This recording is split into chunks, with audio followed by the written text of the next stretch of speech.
Day 3 in the Supreme Court of the big Rwanda judgment, and Richard Drabble KC, representing one of the migrants that does not want to be sent off to Rwanda, has made an argument that says under EU law you cannot put asylum seekers in countries with which they have no real connection. But you say, none of that matters. We've got Brexit. Yes, but the Drabble argument is that in Brexit, whilst we got back our rights over legal immigration, we didn't bother to opt out over the bits on asylum. Now, of course, the Home Office is saying this simply isn't true. I don't know what the answer is. But if Drabble is right, then the government is absolutely sunk over its Rwanda plan. Well, I'm joined by Fadi Farhat, senior legal consultant at Gulbenkian Aldonian Lawyers. And Fadi, we've discussed this before on the programme, but this argument has come as a bit of a bolt from the blue, hasn't it? Yes, Nigel, it has. It all goes down to the Withdrawal Act, the 2020 Withdrawal Act. Section 1 says that it's an act to end rights relating to free movement. And, I quote, other retained EU law relating to immigration. But this is asylum. But not relating to immigration and asylum. So it's just those two words that needed to be added to the end of the provision, relating to immigration and asylum. The argument is that immigration and asylum are distinct areas. Asylum being the 1951 Refugee Convention. Yes. Immigration can mean lots of things. Can mean work permits, can mean studying, can mean visiting, can mean a whole bunch of things, and therefore they are two distinct areas, is the argument put forward by Mr. Drabble KC. But we were told there was an oven-ready deal, that it was all sorted out. That's the government's counter-argument, is that immigration, the word immigration, is broad enough to cover asylum as well. And indeed, although there are many provisions in our laws that refer to immigration and asylum as distinct areas, in most cases they are also used interchangeably. And for example, the rules relating to asylum and how to claim asylum are contained in a document called the Immigration Rules, not the Asylum Rules. Okay. So that's one argument the government has. Unfortunately, there are examples, up to 60 other examples, where they are treated quite differently. And so that's where the argument put forward by Mr. Drabble KC has some traction. However, it was an argument dismissed by the High Court and by the Court of Appeal. So the Supreme Court is looking at it afresh, but it was dismissed initially by the High Court and the Court of Appeal. That's no indicator that the Supreme Court will follow the High Court and the Court of Appeal. Very often the Supreme Court provides fresh analysis and actually overturns the High Court and Court of Appeal.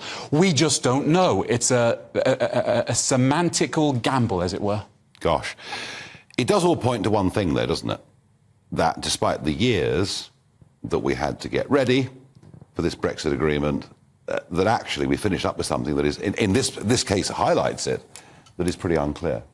Yes, and all it would have taken is two words to include. And does that, Fadi Farhat, as a lawyer, say to you that the government did not do as good a job as perhaps they could have done?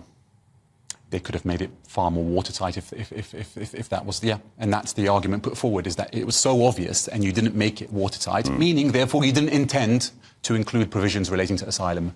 It does sound like, and I mean, whichever way the judgment goes, and this particular part of the judgment, it does appear that the government have actually landed themselves in potentially a very difficult situation. It does sound to me like KC Drabble's argument's quite powerful, I have to confess. It does sound that way. It's a compelling argument. To me, and it worries me greatly.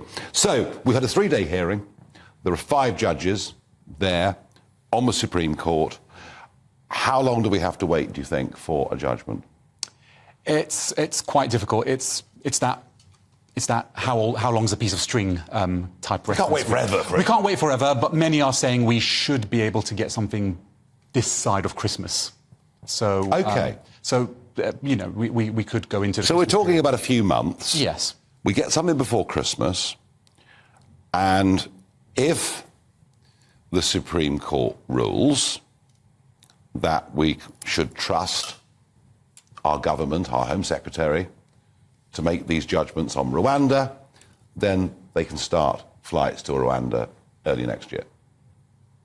Yes. Or, if we get to that point where the government wins, could they then be taken to the European Court of Human Rights in Strasbourg?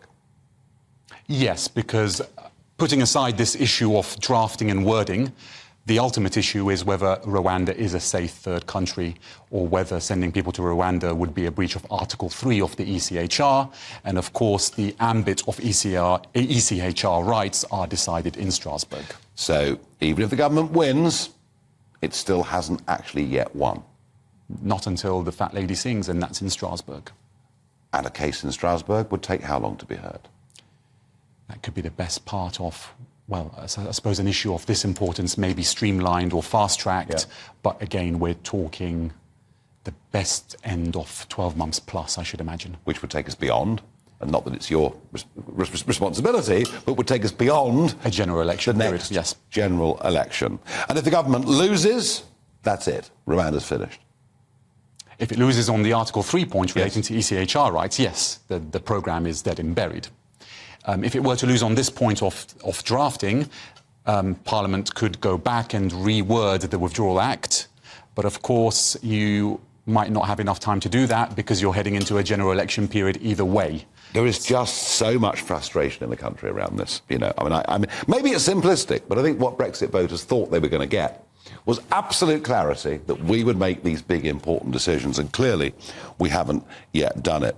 Has anybody else ever left the ECHR? Would we be the first country to say we're not going to stay with this anymore, or do other countries just ignore their judgments? How does it work? No, I believe no country has left the ECHR after being a signatory, so,